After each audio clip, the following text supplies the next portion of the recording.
And I'm very excited to have with us, well, I mean, really an icon of hip-hop and rap. And we're very, very excited to have Prodigy, Mobb Deep on with us. He's a Grammy Award-winning rapper and one half of the hip-hop duo Mobb Deep.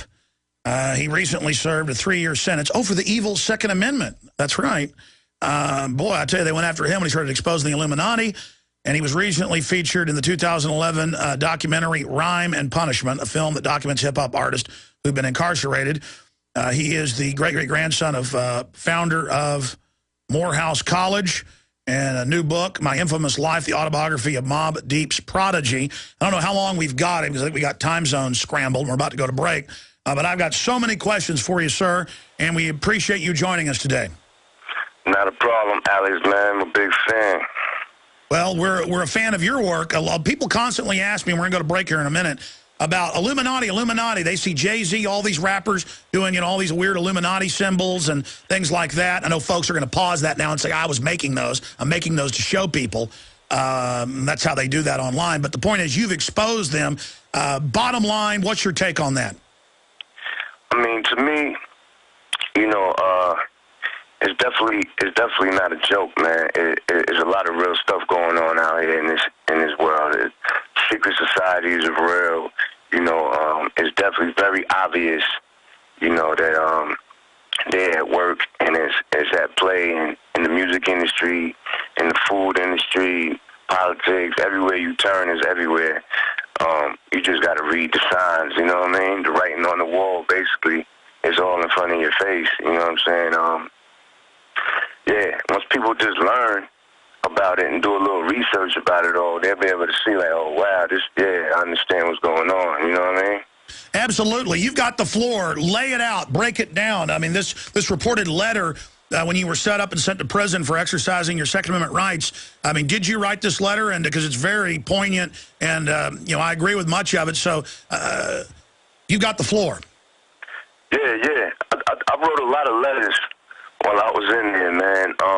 I was doing this thing for Vibe magazine, you know, just writing letters from prison, just expressing myself and things I wanted to get off my chest, things that were on my mind, and I wanted to let people know. And I wanted to show them, even though I was inside, you know, locked in a prison, you know, I wanted to show them that I still had no fear in my heart, you know, about speaking my mind and letting people know what time it is.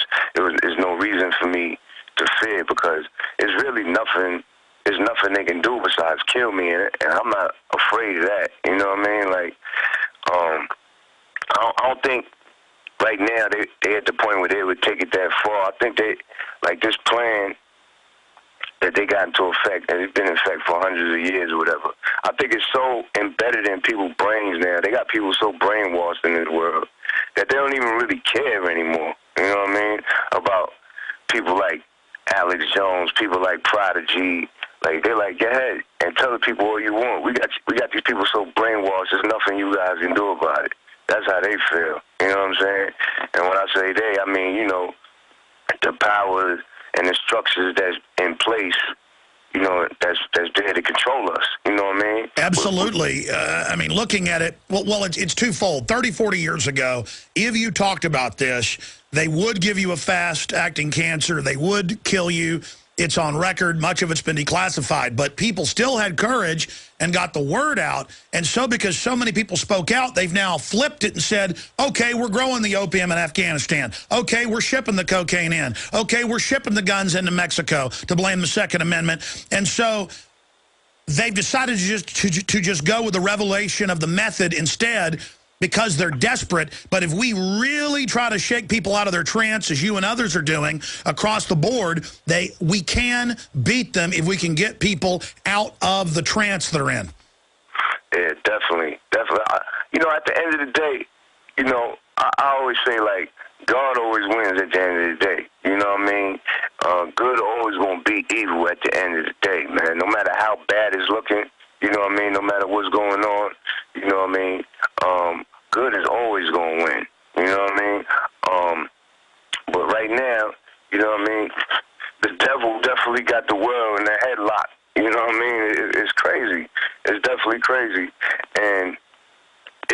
point where they got it so far. Like I said, they don't even care. They put it all in our face. You know what I mean? It's the information age. It's everywhere. It's all over the internet. What's going on? You know, it's all in these books. It's in movies. It's in, you know, it's all over the place. And they got people so brainwashed. You know what I mean? With all the you know, fashion and, you know, jewelry, especially like in the hip hop world. You know, in the hip hop community, in the urban communities where I come from, you know what I mean? They got us so brainwashed with fashion, jewelry, and sex and all this stuff. We don't even care to even think about what's going on. You know what I mean? Like a lot of the people that I'm around, like I look at them sometimes, and all they're concerned about is what I just said, like the fashion, the jewelry, the sex, all the stuff that is materialistic and stuff that like is not going to do nothing for their soul or their life. Well, you've had it all, and you know, it's not like I've had it all, but I mean, I've had a lot of success, gotten to meet most of the famous people in Hollywood at one time or another, and once you meet them and find out that it's nothing, it's not fulfilling. What is fulfilling is having truth and information and decency and honor. And but for folks that have never really had some form of notoriety or fame, which you've had much greater than I have, they can't understand it. They're always scrambling for it, reaching for it.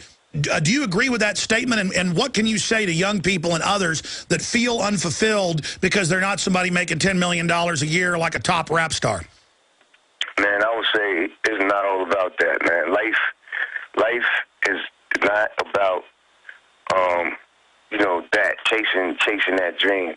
Life is about, you know what I mean, being happy. You know what I mean? It's about having you know, a pure heart, pure soul, eating good, family. You know what I mean? Yes. Love. You know what I'm saying? Like your relationship with your spouse or whatever. You know, these are the things that life is about, raising your children properly, making sure that, you know, each generation gets better than the last one, you know, smarter and healthier than the last one, all of that.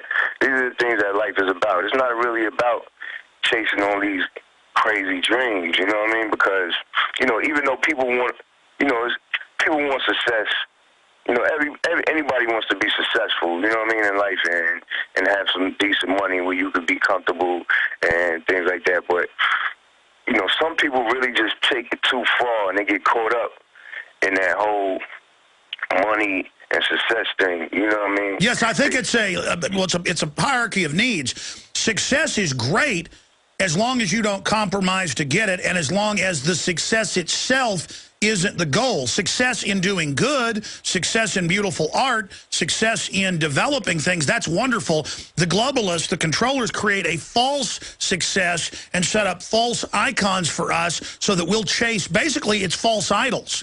Yeah, you're right. That's exactly what it is, you know what I mean?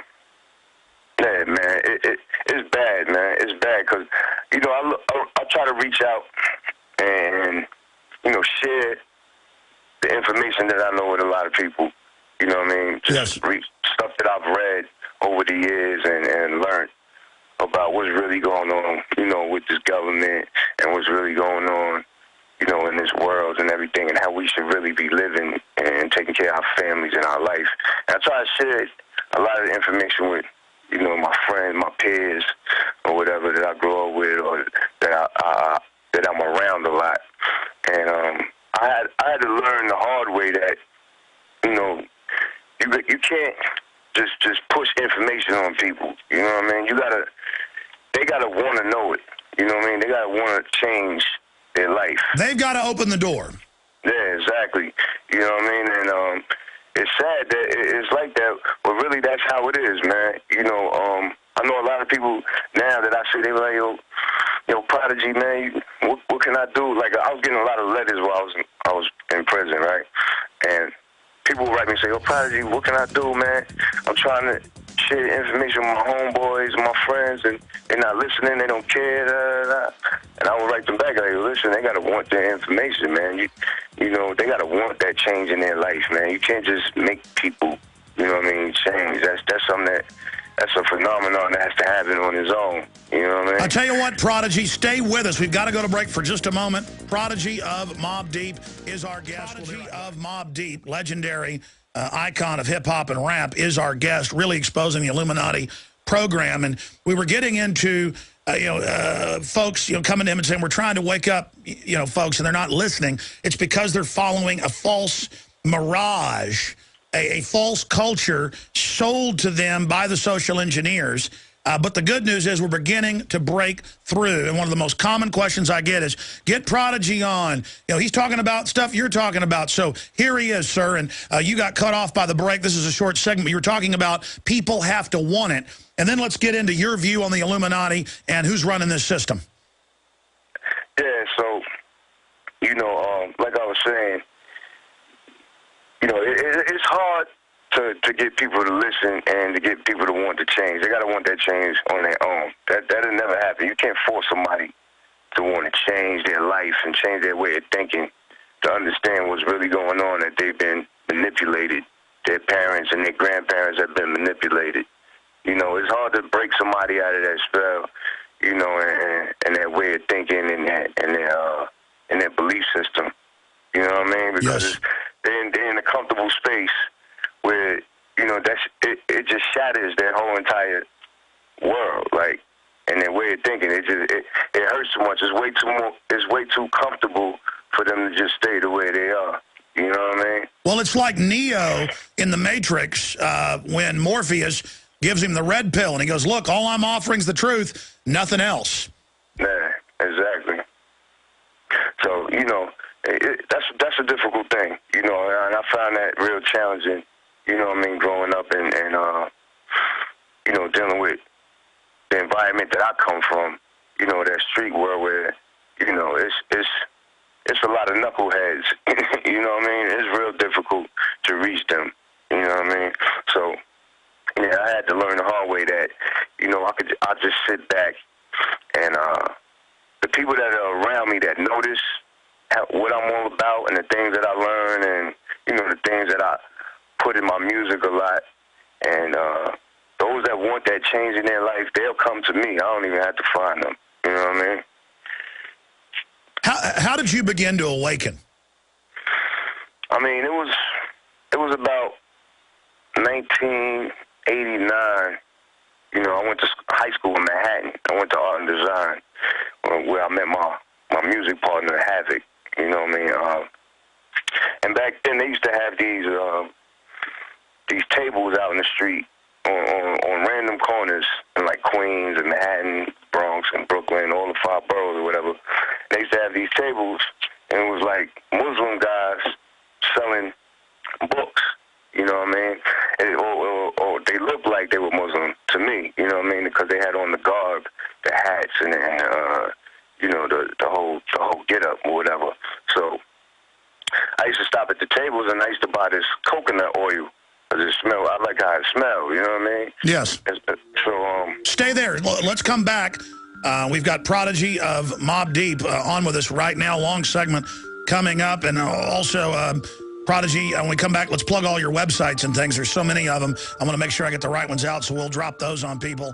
On the other side, to Prodigy of Mobb Deep, legendary Grammy Award-winning rapper, who goes right back to the start of all the big superstars we have today. He was getting into his awakening, and he started to, you'd gotten to the point of talking to folks selling books on the street. Please continue. Yeah, so there was this guy named Dr. York. He had a community in Brooklyn called the Ansar Law community. And basically he had his people out in the street selling books and the Muslim oils and different things like that, like incense and stuff like that. So I used to stop at the table to pick up this coconut oil because I liked how it smelled, because the girls liked it. So at the table, they would sell these books written by Dr. York. You know what I mean? And there was a book. The first books that I read were books on like the holidays. One book was about Christmas. One was about Easter, and it showed like the origin of these pagan, evil holidays. So I picked it up And I was like, what the hell is this? Because they had the Christmas book had the Santa Claus looking like Satan on the cover. So it was just like strange. I never saw nothing like that before. You know, I was only like 16. So I picked up the book and I started getting into it. And I started learning who Dr. York is and what he's about and the stuff that he teaches. And then I started reading a lot of his books. And I realized that, you know, this dude was basically teaching, you know, people, especially black people, you know, about our origin and where we come from and how we, you know, we have a great history in this world and how we were, like, basically brainwashed, you know, and soul-washed of all of our history and of who we are and everything. Well, that's right. If you go back to Roman times, no one looked at and said black men were inferior. I mean, that wasn't even, you know, debated or discussed, and you can lay out your historical review. But what really, from my research, you go back 500 years ago, they wanted to start this transatlantic slave trade, and they had indentured servants who were white in Europe, but they said, hey, we can use Bible passages and distort them, dealing with Ham and Cain and Abel, and say that these people deserved to be slaves, and it actually took some selling, but because the sailors themselves from Europe were mainly pressed and slaves on the ships, if you actually research it, I mean, most of them were captured and put on the ships to run them. That's why there were so many people breaking off and becoming pirates, that then they sold that idea, and that really is an idea that didn't exist till, what, 500 years ago? Yeah, exactly. You know, they flipped it in a lot of the Bible, so-called Bible stories and all that, or whatever. So, you know, Dr. York was just putting it out there, you know what I mean, and really, you know, exposing it to the world, you know, and sharing the information with everybody and accepting everybody also. You know, no matter what color you are, no matter what race you are, he was teaching that this is information that need to be, you know, just that needs to be put out there, needs to be learned, that can help save your soul. When did you start learning about the Illuminati? Because you told me you've seen the Obama deception, you know, the radio show. I said, well, what's your favorite clip? And you said the Bohemian Grove, the David Gergen situation. Yeah. I mean, through his books, you know, through Doc's books, that's how I learned about it. That's how I bumped into it. Because, you know, it all coincides with each other. You know what I mean? Once you start learning the origin of things and you start learning, you know, the background of things or what's going on, you're going to stumble on this word Illuminati, and you're going to stumble on, you know, the whole diabolical plan and the whole grand scheme of things of what's happening, you know what I mean? So that's how I bumped into it. And then, you know, later on, years down the line, you know, I started doing research to make, I'm like, this is too unbelievable. The information that I was learning was like too incredible, you know what I mean? So it forces you to do your own research. It forces you, like back then, there wasn't no internet when I was growing up, you know what I mean? So I had to go to the library, you know what I mean, and check books out. That's what I did, the exact same thing. So you've been awake for close to 30 years. Yeah, I mean, I've been learning ever since I was like 16. I've been learning, doing research. So, you know, I'm 36 now, you know what I mean? So that's about, 20 years, you know what I mean? I've been really doing my research, you know what I mean, and studying this whole thing.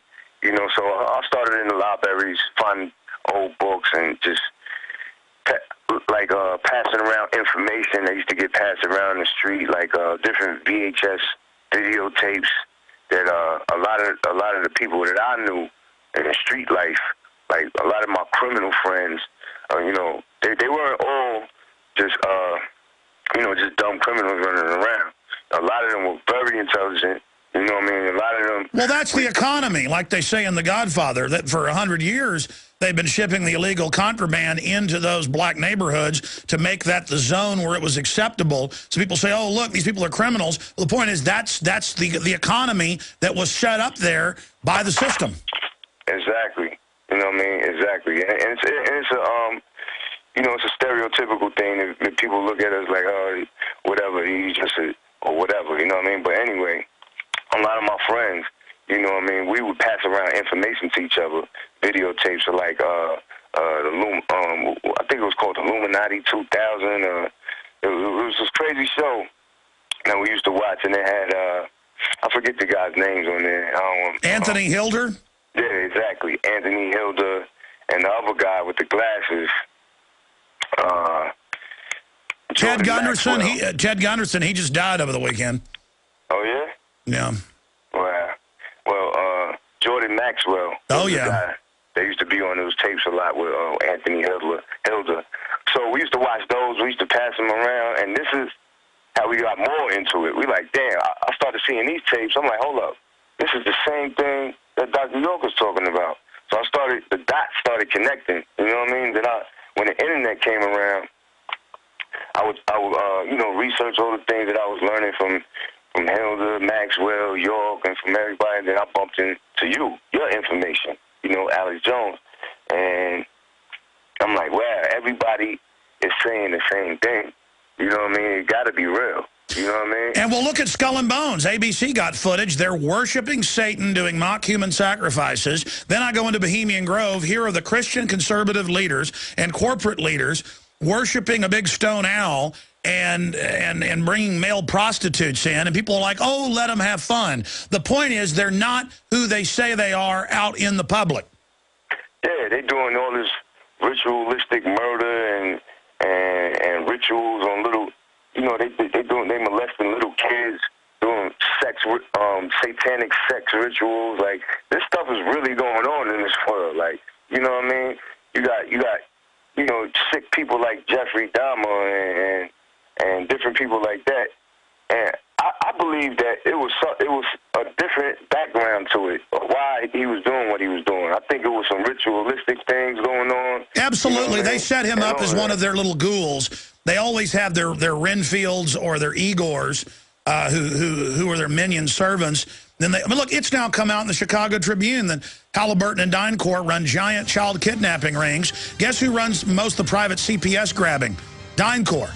And then they get caught in Europe and Asia running little kidnapping rings.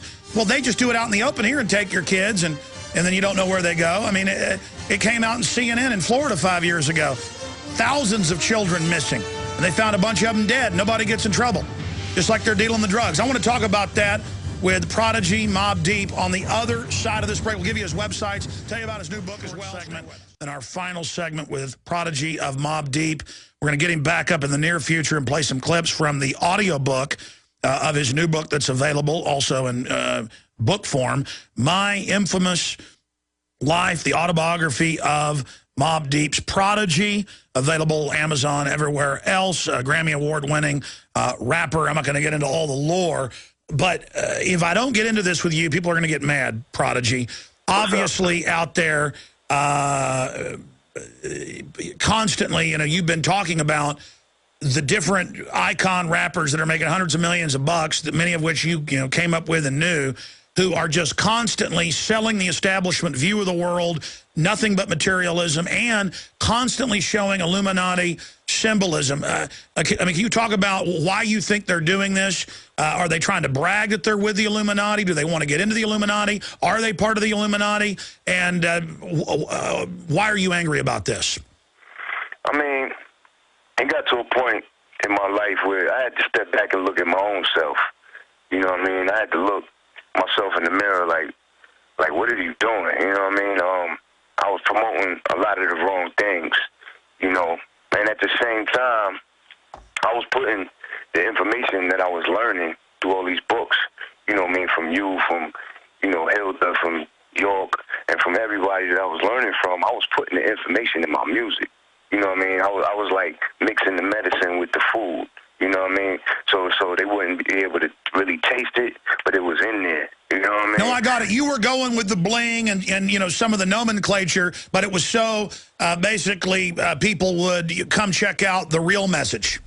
Exactly. You know what I mean? I had to mix it in there somehow to get to spark people's curiosity. Like, hold up, Prodigy talking about partying and this and that, but hold up, what's he talking about right here? What does this mean?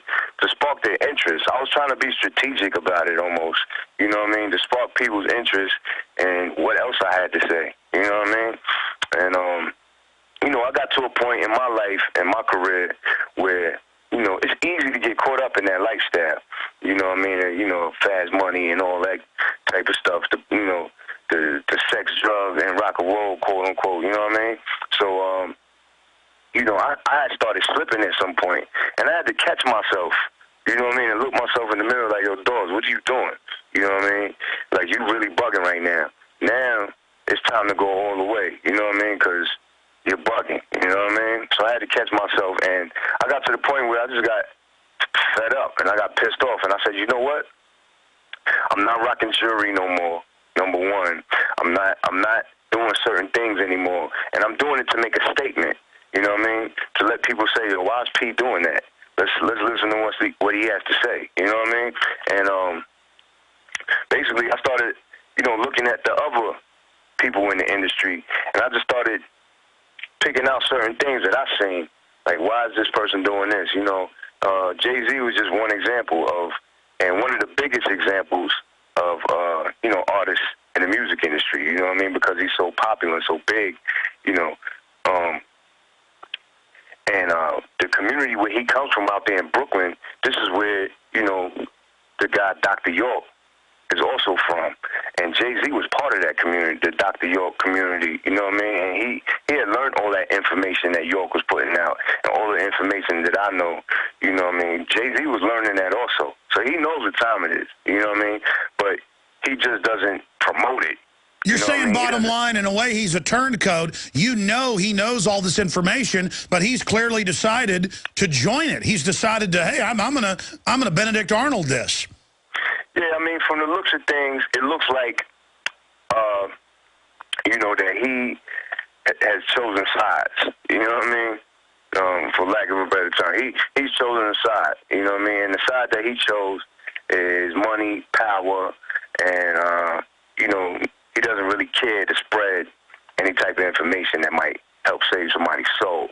You know what I'm saying? Absolutely. Prodigy, well, this is a short segment, long final segment coming up. We'll give your websites out on the other side. Prodigy of Mobb Deep. I want to come back where we left off. This is powerful information, and I've got a message to JC and others on the other side. I'll see if Prodigy will join me in this message. We'll be right back. These fast, sir.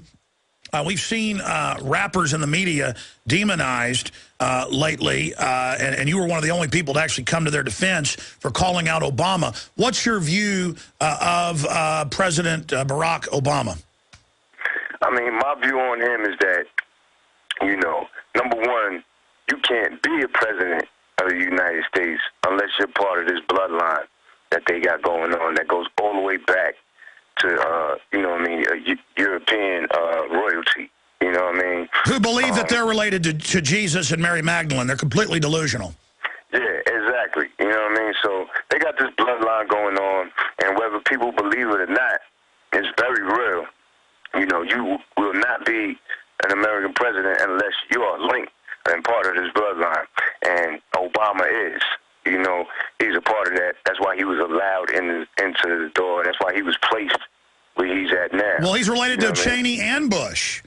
Yeah. And by the way, they're all related to everybody else. That's been confirmed.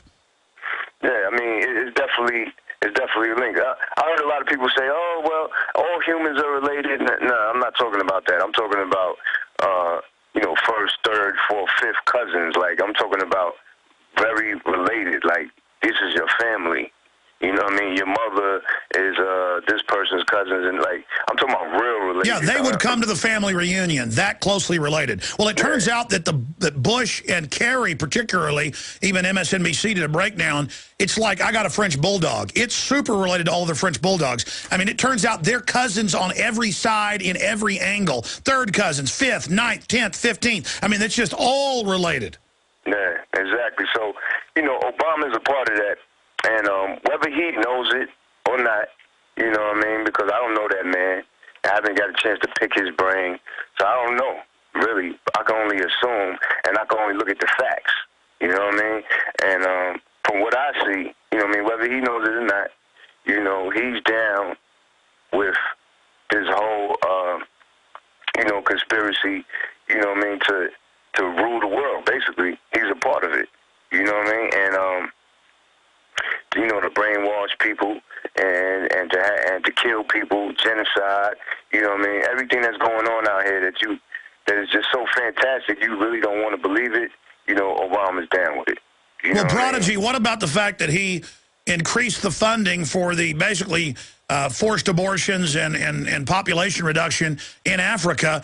I mean, that's the big litmus test for me, any leader, because it doesn't matter if you're white, black, you know, when 52% of black people in America are never born, I mean, that is definitely being targeted. And Jesse Jackson talked about this until he ran for president and then suddenly shut up. For me, that's the litmus test. Yeah, I mean, there's a lot of stuff like that going on, man. There's definitely a lot of stuff like that going on. And, you know, it's sad, man. It's sad that, you know, when the election time was going on, when, you know, Obama was running for president, I was looking at all the candidates, and, you know, I'm like, wow, this is really a black candidate. Like, you know what I mean? It was amazing to watch that, you know what I mean? Because, you know, I'm black. I'm proud of my heritage, and it would be nice to see that, you know what I mean? That would be a beautiful thing. So I'm looking at everybody, though, and I'm watching the, you know, the debates with the candidates when they debate each other and all that. And I'm really watching it close. I'm paying attention to what they're saying and what they represent. And I seen this dude, Ron Paul, and certain things he was saying, you know what I mean? And I was like, hold up. Ron Paul is the only one up there, like, really exposing people. Like, he's really saying something. Nobody else is saying nothing like him. You know what I mean? And the whole media came after him. One of my staff got a professional poll call the other day, and it was computerized, and they had the Republican candidates 1 through 7 with Ron Paul at the end. He tried to vote for Ron Paul, and it wouldn't let him vote. And they've caught Fox News dubbing in boos over him when he wins the big straw polls. Absolutely. I mean, that's where you can tell. If the media is behind somebody, then you know they're bad. If the media is against somebody, you know they're good. Exactly. You know what I mean? So I had put it out there. I started doing interviews. They were like, yo, Prodigy, who you voting for Obama? Because it was a popular thing in the rap community. So, vote for Obama, the first black president. He'll be the first black. You know, that was real popular, and a lot of people just followed like sheep. You know what I'm saying? So they asked me on the radio, would you vote? Who you voting for? I said, if I was to vote, I would vote for Ron Paul.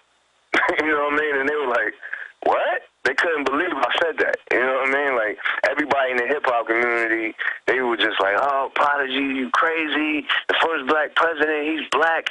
Vote for him because he's black. I'm like, you don't vote for a person because he's black, first of all. You know what I mean? You vote for a person, you know, no matter what their color is, you vote for them because of their intelligence and what they say they're going to do, and, you know, what they are doing, and you know what I mean? Exactly. You don't judge somebody by the color of their skin, but by the character of their deeds.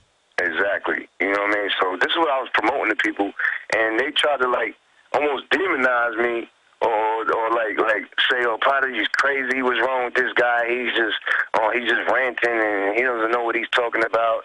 You know what I mean? He's a conspiracy theorist, and he does this and he does that. I'm like, wow, there's that many crazy people in this world. Well, hey, look who's been proven right. Continued the wars, the torture, the spying, the banker behavior. I mean, it's like Bush 3 here, or I guess Bush was really part 3 of his dad, so I guess it'd be part 4 or 5, Bush 5 here, because we all know that when Reagan was running things, that it was really Bush Sr. Talk about a wicked devil on that front. Running through a bunch of questions here, and I'm glad Ron Paul was on my list here. Let's talk a little bit about 9/11. What's your view on 9/11? 9/11 was basically a setup, you know what I mean, by definitely by, you know, this thing called the Illuminati. You know what I mean? That's another thing I want to touch on real quick. Illuminati is just a word, first of all. You know what I mean? It means to be enlightened, you know, the illuminated ones or whatever, right? You know, the original Illuminati, that original concept, you know what I mean, it comes from, you know, the essence in Egypt, in ancient Egypt, you know what I mean? The original Masons, you know what I mean? The Egyptian mystery schools. Exactly. It comes from us. And they took our information, basically, and they're using it for evil. You know what I mean? So I just want to let people know the origin of this stuff. Like, they're taking our history, you know what I mean, my ancestors' history, knowledge, information, and they're using that power, which is God's power, and they're using it for evil. You know well, it is true that Egypt 6,000 years ago or more, was the first with to set up colleges on astronomy, but also farming, but also political control. And then, of course, that's why we're buried in coffins. I mean, it's all Egyptology. And then that's what the Masons or think they're hoarding the secrets of it. And then you have really the Illuminati being a modern branch of that. And really, it's a gang of people. And, of course, most Masons or porch Masons aren't even aware of it. And it's an idea. They can see, we can't. It's like They Live, John Carpenter. You know, Exactly. They live, we sleep, and you put the sunglasses on, and now you can see. And what do they say when you can see? I got one that can see. Exactly. You know what I mean? So that word is just a word. It's a concept, like you said, for a group of people that are running things. That's probably not even their name, Alex. You know what I'm saying? They probably go by a different name. They probably have no name, but who cares? Let me give you their name. They call it the Council, the Supreme Council of 13. That sits above the Bilderberg Group. I've confirmed this by multiple high-level CIA and State Department people and Colonel Craig Roberts and others. I would never even say it till I'd gotten it confirmed over and over again. You notice the new Super Congress is a model of that, or a subgroup, as above, below in their rules.